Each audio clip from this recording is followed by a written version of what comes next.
नमस्कार, news 18 special देख रहे हैं आप। आपके साथ मैं हूं संतोष गंगवार।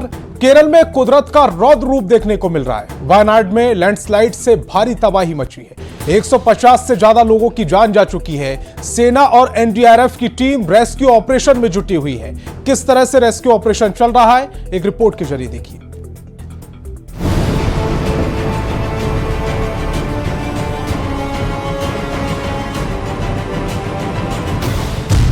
कुदरत के कोप से कांप उठा केरल। पहाड़ से आई तबाही वाली लहर, लैंडस्लाइड से थर्राया वायनाड शहर। ये प्रकृति के प्रहार की वो तस्वीरें हैं जिन तस्वीरों ने देखते ही देखते वायनाड के मेपाड़ी का नक्शा तबाह कर दिया। अभी लोग ठीक से सोकर उठे भी नहीं थे कि भारी बारिश के बाद पहाड़ से उतरी हाहाकारी लहरों ने बर्बादी का सायरन बजाना शुरू कर दिया। आसमानी आफत की वजह से हुए जबरदस्त लैंडस्लाइड ने कुछ ही घंटों के भीतर सब कुछ तहस नहस कर दिया। पहाड़ से उतरी हाहाकारी लहरों के सामने जो पड़ा, ये लहरें उसे बहाकर अपने साथ ले गई। Directed the force and NDRF to reach there for immediate this rescue actions. They already moved, and from Kerala and outside Kerala, South India, these all forces are alerted, and I think the NDRF team from other state also moved already, and Air Force might have reached there now, and Navy and Army also reaching there. कोई कुछ समझ पाता इससे पहले ही सैलाब ने पूरे इलाके को घेर लिया। न सैलाब की जद में आने वाले इंसान बचे और न इंसानों द्वारा बनाई गई कोई इमारत। एक झटके में सैलाब और लैंडस्लाइड ने सब कुछ लीन लिया। यही वजह रही कि देश के प्रधानमंत्री नरेंद्र मोदी ने कुदरत के इस रौद्र रूप पर अपनी संवेदनाओं को जाहिर किया। वायनाड के कुछ हिस्सों में लैंडस्लाइड से व्यथित हूँ। मेरी संवेदनाएं उन सभी लोगों के साथ हैं जिन्होंने अपने प्रियजनों को खोया है और जो घायल हुए हैं। उनके लिए प्रार्थना करता हूं। सभी प्रभावितों की सहायता के लिए रेस्क्यू ऑपरेशन जारी है। केरल के मुख्यमंत्री से बात की और केंद्र की ओर से हर संभव मदद का भरोसा दिया। पहाड़ से उतरी ये खतरनाक लहरें अपने साथ कई गाड़ियों को भी तिनके की तरह बहा कर ले गईं। आनन फानन में राहत और बचाव के लिए टीमों को लगाना पड़ा, लेकिन इस भयानक तबाही के बीच डैमेज कंट्रोल करना हरगिज आसान नहीं था। लेकिन जितना हो सकता था उतनी मदद लोगों तक तुरंत पहुंचाने की कोशिश की गई। इस दौरान सैलाब के बीच में फंसे कई लोगों को रेस्क्यू किया गया और उन्हें सुरक्षित ठिकानों तक पहुंचाया गया। Your heart goes out to all those families, and what I have been told is that the actual place of landslide, so far our teams have not been able to reach there because of heavy rain and because the river has changed its course. So your heart goes out to them, and you can only pray to God to help in this situation. At this point of time, the government of Kerala is trying its level best to reach out to people and save the people, and whatever possible from the part of the state government, they are trying to do it. लेकिन सवाल ये कि क्या ये तबाही यहीं रुकेगी? क्योंकि मौसम विभाग ने केरल के 4 जिलों कोझिकोड, मलप्पुरम, वायनाड और कासरगोड के लिए रेड अलर्ट जारी किया है, जबकि पथानामथिट्टा, अलापुझा, कोट्टायम, एर्नाकुलम, इडुक्की, त्रिशूर और पलक्कड़ के लिए ऑरेंज अलर्ट जारी किया गया है। वहाँ बारिश इतना तेज है कि रेस्क्यू ऑपरेशन को बहुत दिक्कत हो रहा है। मोर सेंट्रल फोर्सेस और स्टेट फोर्सेस के सहयोग से हम कोशिश कर रहे हैं कि ज़्यादा लोगों को बचाए इस लैंडस्लाइड से, और ज़्यादा फाइनेंशियल असिस्टेंस ये दोनों सरकार के द्वारा उन परिवारों को मिल जाए। वायनाड में आए सैलाब के बाद रेल यातायात पर जबरदस्त असर पड़ा है, जिस वजह से ट्रेनों को भी रद्द किया गया है। फिलहाल राहत और बचाव की टीमें रेस्क्यू में जुटी हैं और नुकसान का आकलन कर रही हैं, क्योंकि जो तस्वीरें इस वक्त दिखाई दे रही हैं वो यही साबित कर रही हैं कि अभी इस कुदरती आपदा से निपटने में अच्छा खासा वक्त लग सकता है। और केरल के पहाड़ी वायनाड जिले में भारी बारिश के कारण हुए भूस्खलन में महिलाओं और बच्चों समेत 150 से ज्यादा लोग काल के गाल में समा गए। त्रासदी की भयानकता का अंदाजा इसी बात से लगाया जा सकता है कि बचाव कर्मियों को नदियों और कीचड़ से लोगों के शरीर के अंग मिल रहे हैं। मलबे में सैकड़ों लोगों के फंसे होने की आशंका है। कई मकान मलबे में ढेर हो चुके हैं। लोग जान बचाने के लिए बिलख रहे हैं। राहत बचाव कर्मी बड़ी मुश्किल से पीड़ितों तक पहुंच पा रहे हैं। में हैं हम APJ Abdul Kalam community hall के सामने हैं। ये कम्युनिटी हॉल को अभी मेकशिफ्ट मॉर्चरी बनाया गया है। अभी तक तकरीबन 94 बॉडीज़ को इधर लाया गया है। जो लोग इस लैंडस्लाइड में विक्टिम हुए हैं उनको लाया गया है। कुछ और घंटे में 2 घंटे में शायद 32 और बॉडीज़ आएंगे। इधर 25 बॉडी पार्ट्स भी आएंगे। आप देख सकते हैं इधर एक लंबा क्यू है एम्बुलेंसेस का, रिलेटिव्स का बॉडीज़ को आइडेंटिफाई करने के लिए। काफ़ी सारे बॉडीज़ अभी तक आइडेंटिफाई नहीं हुए हैं और 32 और बॉडीज़ इधर अगले 2 घंटे में सरकार इधर लेके आएंगे 32 और बॉडीज़ को। और चुरलमला, मेपाडी और मुंडकई ये जगहों में काफ़ी सारे लोग अपने रिलेटिव्स को, अपने फैमिली मेम्बर्स को अभी तक ढूंढ रहे हैं। सर्च और रेस्क्यू ऑपरेशन भी अभी चल रहा है। सुबह से रेस्क्यू एफर्ट्स अभी तक चालू है। वेदर एक चैलेंज हो रहा है अभी। कल रात को भी रेस्क्यू एफर्ट्स को सस्पेंड करना पड़ा क्योंकि बारिश का वार्निंग था। और एक फियर है कि अगर दोबारा से ज़ोरदार बारिश होगा तो शायद कुछ जगहों पर लैंडस्लाइड्स फिर आ सकते हैं। इसीलिए रेस्क्यू टीम्स भी अभी थोड़ा कॉशियसली इस रेस्क्यू ऑपरेशन को चालू दे रहे हैं। और अभी तक 100 से ज़्यादा लोग इसमें विक्टिम हो गए हैं। और इधर थोड़ा फियर है।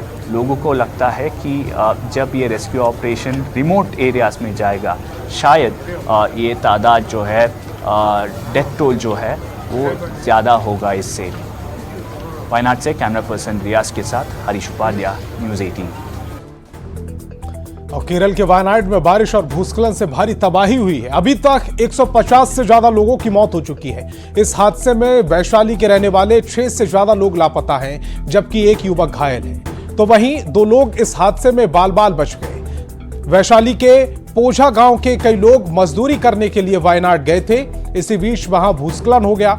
बताया जा रहा है कि गांव के दुखन पासवान का बेटा अरुण पासवान इस हादसे में घायल हो गया है, जबकि बजनेशिया पासवान और उपेंद्र पासवान और उसकी पत्नी फूल कुमारी हादसे का शिकार हो गई है, जिनका कोई पता नहीं है। आपको ये भी बताएं कि इस गांव के कई लोग चाय बागान में काम करने के लिए वायनाड गए थे।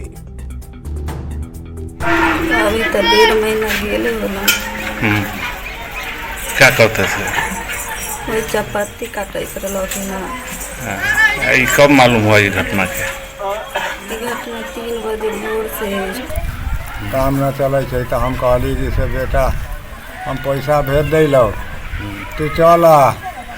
तो अच्छा कबो भी ने ताले तो राते में घटना हो गई 2 बजे के बाद। क्या हुआ था? फिर लाश नहीं मिल रहा है। मेरा बेटा का लाश है, न पता। झारखंड की सियासत का रुख करेंगे। झारखंड विधानसभा के बाहर विपक्षी विधायकों का हल्ला बोल जारी है। स्थायी नियुक्ति के मुद्दे को बनाते हुए बीजेपी बैनर पोस्टर के साथ प्रदर्शन कर रही है। विधानसभा से ज्यादा जानकारी दे रहे हैं न्यूज़ 18 संवाददाता संजय सिन्हा। विधानसभा के बाहर विपक्ष का प्रदर्शन आज भी जारी है और आज जो प्रदर्शन है वो इरादा नौकरी के वादे को लेकर है। आप देख सकते हैं कि यहाँ पर जो है बीजेपी विधायक जो है, जो राज्य सरकार का वादा था जो है, उस वादे को लेकर के जो नौकरी में परमानेंट करने का जो वादा था उसी को लेकर प्रदर्शन किया जा रहा है। तमाम तरह के बैनर पोस्टर आप देख सकते हैं कि मनरेगा कर्मियों के परमानेंट करने के वादे का क्या हुआ। आंगनबाड़ी सेविका, सहायिका, पारा शिक्षक, आपको यहाँ पर सहायक पुलिसकर्मी, होमगार्ड जवान, तमाम ऐसे जो हैं जहां नियुक्ति को लेकर परमानेंट करने का वादा था, विपक्ष उससे ही निशाना बना रहा है। आज जो आप लोग प्रदर्शन कर रहे हैं, क्या अस्थायी नियुक्ति को लेकर, वादे को लेकर है? बिल्कुल। हेमंत सोरेन जब चुनाव लड़े थे और लोगों ने वोट दिया था उनके वादों पर, उन्होंने वादा किया था कि 5 लाख युवाओं को नौकरी देंगे, नहीं तो 5,000 7,000 भत्ता देंगे और नहीं तो राजनीति से संन्यास ले लेंगे। तो आज तक तो उन्होंने एक भी नौकरी तो दिया नहीं। क्या हुआ तेरा वादा, वो कसम, वो इरादा, आप देखिए कि इतना क्वेश्चन सवाल जब मैंने पूछा है तो सवाल का जवाब सरकार को देना चाहिए, चाहे वो स्वास्थ्य कर्मी हो, चाहे वो मनरेगा कर्मी हो, चाहे वो आपके पुलिस कर्मी हो, कोई भी व्यक्ति को आज जो है सरकार नियमित करने का काम नहीं कर रही। ये सरकार विशुद्ध रूप से अपने वादा से मुकर रही है, सबको ठगा, चाहे नौजवान हो, महिला हो, संविदा कर्मी हो, पारा शिक्षक हो, इसीलिए बैनर के माध्यम से सरकार को जगाना चाह रहे हैं। हेमंत सरकार वादा पूरा करो, इस उद्घोष के साथ सदन के अंदर और सदन के बाहर हम आवाज बनने वाले हैं। तो सदन के बाहर विपक्ष जो है अपनी आवाज को बढ़ाने की कोशिश कर रहा है मुद्दों के जरिए, साथ ये बताने की कोशिश कर रहा है कि 2019 में राज्य सरकार जिन वादों के साथ सत्ता में आई थी उन वादों का क्या हुआ। आप देख सकते हैं कि यहाँ से लेकर आज एक छोर से दूसरे छोर तक सीधे यहाँ पर जो है बैनर पोस्टर के जरिए विपक्ष सरकार को झकझोरने की कोशिश कर रहा है, सरकार को खासकर नियुक्ति को लेकर वादों को याद दिलाने की कोशिश कर रहा है। कैमरामैन प्रभाकर के साथ संजय कुमार सिन्हा, न्यूज 18 रांची। और मुंबई पुलिस ने लव जिहाद और कत्ल के आरोप में वांटेड दाऊद को गिरफ्तार कर लिया है। यश श्री के कातिल को पुलिस ने कर्नाटक के गुलबर्गा से गिरफ्तार किया। ऑटो चलाने वाले दाऊद को लेकर पुलिस ने चौंकाने वाला खुलासा किया है। जांच में पता चला है कि पॉक्सो में हुई एफआईआर का बदला लेने के लिए दाऊद ने यश श्री का कत्ल किया।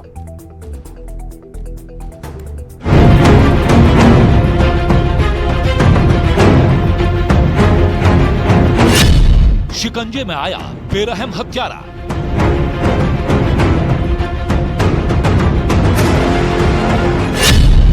यश श्री का कातिल कर्नाटक से गिरफ्तार। गुलबर्गा से हुई दरिंदे दाऊद की गिरफ्तारी, जिसने बदले के लिए एक घर की बेटी को मार डाला, जिसने बदले के लिए इंसानियत के टुकड़े टुकड़े कर डाले, वही दरिंदा दाऊद शेख पुलिस की गिरफ्त में आ चुका है। मुंबई पुलिस ने यश श्री के गुनहगार आरोपी दाऊद शेख को 523 किलोमीटर दूर कर्नाटक के गुलबर्गा से गिरफ्तार किया है। पिछले 3 दिन से पुलिस आरोपी दाऊद शेख की गिरफ्तारी के लिए चप्पे चप्पे को तलाश रही थी और आखिरकार पुलिस की कोशिश रंग लाई तो अपने गुनाहों से भागता फिर रहा दाऊद गुलबर्गा में गिरफ्तार कर लिया गया। इस बीच यश श्री हत्याकांड से जुड़ा एक सीसीटीवी फुटेज भी बरामद हुआ है। पुलिस से मिली जानकारी के मुताबिक 25 जुलाई को सुबह 11 बजे यश श्री अपने घर से दोस्त को मिलने के लिए निकली थी। दोपहर करीब 2 बजे अपने दोस्त के घर से निकलने के बाद यश श्री को 2:14 पर उसी रास्ते पर स्पॉट किया गया जहां यश श्री की बॉडी बरामद हुई थी। सीसीटीवी वीडियो में यश श्री किसी से मोबाइल पर बात करते हुए दिखाई दी। इसके ठीक 8 मिनट बाद दाऊद शेख को भी उसी जगह पर स्पॉट किया गया। दरअसल यश श्री का शव 27 जुलाई को झाड़ियों से बरामद हुआ था। उसके चेहरे को कुचला गया था, उसके शरीर पर भी चोट के निशान थे, जिसके बाद कपड़ों और टैटू से यश श्री को पहचाना गया था। पुलिस जब मामले की तफ्तीश में जुटी और दाऊद शेख की कुंडली को खंगालना शुरू किया तो पता चला कि साल 2019 में दाऊद शेख पर पॉक्सो एक्ट के तहत एफआईआर दर्ज हुई थी और यह एफआईआर यश श्री शिंदे की तरफ से ही दर्ज कराई गई थी, जिसके बाद बदला लेने के मकसद से दाऊद शेख ने एक लंबी साजिश रची। 24 जुलाई को आरोपी दाऊद ने यश श्री को मिलने के लिए भी बुलाया था। यश श्री की कॉल डिटेल से ये बात पता चली कि दाऊद यश श्री से घंटों बात करता था। सर ये टॉर्चर का मामला है, हैरेसमेंट का मामला है। उसके ऊपर हमने 2019 में पॉस्को एक्ट रजिस्टर किया था 2019 में। सर बच्चे की उम्र 15 साल 5 महीने के आसपास रहेगी, तभी उसके ऊपर हमने पॉस्को रजिस्टर किया था। ये देखिए सर जी, कड़ी से कड़ी कार्रवाई, जल्द से जल्द फैसला। और यानी दाऊद शेख की गिरफ्तारी के बाद लव जिहाद और मर्डर की इस दिल दहला देने वाली वारदात की अब पूरी कहानी सामने आने वाली है।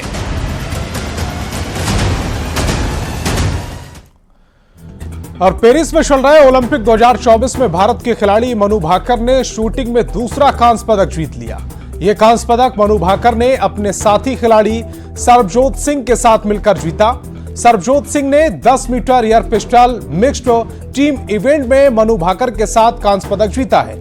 सरबजोत ने कहा कि पेरिस ओलंपिक में कांस्य पदक जीतकर काफी कुछ सीखने को मिला है।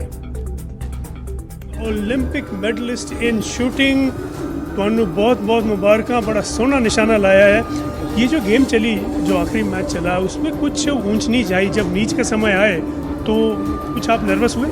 हाँ जी, नर्वस हुआ था बिकॉज मेरा फर्स्ट शॉट अच्छा नहीं निकला तब, एंड उसके बाद फिर थोड़ा हो गया कि हाँ फर्स्ट शॉट था निकल गया, अब सेकंड शॉट की प्रिपरेशन कर एंड ऑल सारा कुछ, उसके बाद काफ़ी अच्छा था मैच। तो जब आप नर्वस होते हैं अपने आप को कैसे संभालते हैं? फर्स्ट बेली ब्रीदिंग और थोड़ी आइज क्लोज करके, यही बस ब्रीदिंग ही करता हूँ, दैट्स इट, और कुछ नहीं है इसके अलावा। तो शूटिंग के दौरान ही आपने ये सब कर रहे थे?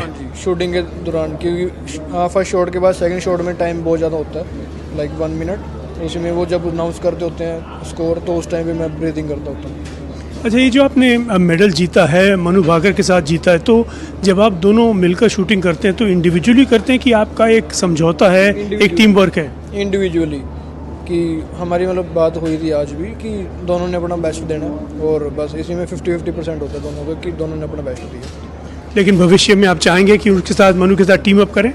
हाँ, वैसे हमारी 2019 से बनी हुई है, नेशनल में भी थी, उसके बाद दोबारा फिर नेशनल में थी, अब इंटरनेशनल भी थी, एक जूनियर वर्ल्ड चैम्पियनशिप, पता नहीं वर्ल्ड कप था, वो काफ़ी अच्छा था वो सारा कुछ। इस शूटिंग के लिए क्या क्वालिटीज़ चाहिए होती हैं? क्वालिटीज़ मैटर नहीं करती सर इतनी, जस्ट हार्ड वर्क मैटर करता है इसमें काफ़ी ज़्यादा। लेकिन हार्ड वर्क में क्या क्वालिटीज़, मतलब स्टडी हैंड, स्टडी आई, क्या क्या चाहिए फिजिकली, क्या चाहिए उसके लिए? फिजिकली मेंटालिटी, मतलब काफ़ी टाइम लग जाता है वो मेंटालिटी हासिल करने के लिए लोगों को, और सेकंड फिज़िकल और मेंटली हो गया, मेंटली प्रिपरेशन, वो सारा कुछ, और holding, breathing, front side focus, ये वो सारा कुछ बहुत मैटर करता है। तो कितनी को प्रैक्टिस करते हैं, कहाँ करते हैं, कैसे करते हैं? मैं बड़ा ट्रेनिंग करता हूँ सेंटर फिटनेस क्लब में, जो मेरे पर्सनल कोच अभिषेक राणा, उनके अंडर, एंड मैं सुबह 9 बजे आ जाता हूँ और रात को मतलब 9 बजे वापस जाता हूँ। पापा भी कहते थे कभी कभी कि बहुत लेट होने लग गया, टाइम से आ जाए कर, तो मैं उनको शेड्यूल दिखाया अपना कि ऐसे ऐसे टाइम शूटिंग करता हूँ, तो बनती नहीं बात कभी कभी, तो 8 या 9 बज जाते थे मेरे को रात को, मतलब पूरा दिन मेरा रेंज पे और जिम में लग रहा है। तो लाइफ टाइम डेडिकेशन आपकी यही स्पोर्ट रहेगी? डेडिकेशन, हाँ जी, कह सकते हो इस चीज़ को, बट अभी दोबारा फिर मैं अपना बेस्ट दूंगा।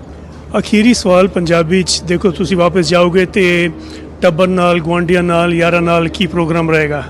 हाँ, यारा नाल थोड़ी पार्टी एंड फैमिली नाल थोड़ा टाइम स्पेंड करांगे, बहुत टाइम हो गया because back to back matches and all, मतलब घरे भी मैं बस 10 दिन ਲਈ गया सी, ਉਹਦੇ 'ਚ ਵੀ ਇੰਨਾ मतलब मिलिया जुलिया नहीं, बट हाँ ਹੁਣ जाके थोड़ा टाइम स्पेंड करांगे 2 महीने, उस तो बाद ट्रेनिंग फिर तो स्टार्ट। बहुत बहुत मुबारक। Thank you sir, thank you so much. अब पेरिस ओलंपिक में 10 मीटर शूटिंग मिक्स डबल में ब्रॉन्ज मेडल जीतने वाले सरबजोत सिंह और मनु भाकर समेत सभी भारतीय दल को रिलायंस फाउंडेशन की चेयरपर्सन नीता अंबानी ने सम्मानित किया। सम्मान के दौरान की तस्वीरें हम आपको दिखा रहे हैं। नीता अंबानी ने किस तरह से सरबजीत को और मनु भाकर को सम्मानित किया, 2 तस्वीरों के जरिए आप देख सकते हैं। साथ ही साथ जितने भी भारतीय दल के खिलाड़ी हैं उनको भी सम्मानित किया गया। नीता अंबानी ने खिलाड़ियों का हौसला भी बढ़ाया। हौसला बढ़ाती हुई तस्वीरें इस समय आप अपने राइट में देख सकते हैं। हाथ पकड़कर खिलाड़ियों को बुलाकर उनसे गले लगकर उनका हौसला बढ़ाती हुई नीता अंबानी इन तस्वीरों में देखी जा सकती हैं। शूटिंग में सरबजोत सिंह ने कांस्य पदक दिलाया है भारत को। मनु भाकर के साथ मिलकर ये जोड़ी हिट रही और उसके बाद रिलायंस फाउंडेशन की चेयरपर्सन नीता अंबानी ने सबका सम्मान किया। इस दौरान राष्ट्रीय गान भी गुदगुदाती हुई वो नजर आई। One of you has made us all Indians hold our heads higher with pride.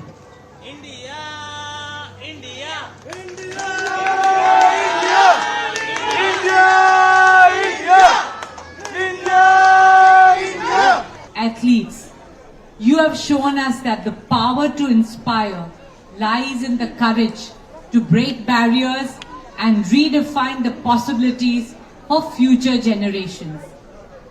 You have shown us that the power to inspire lies in your hard work, dedication, tireless long hours of training, and of course, the support and blessings of your parents and families.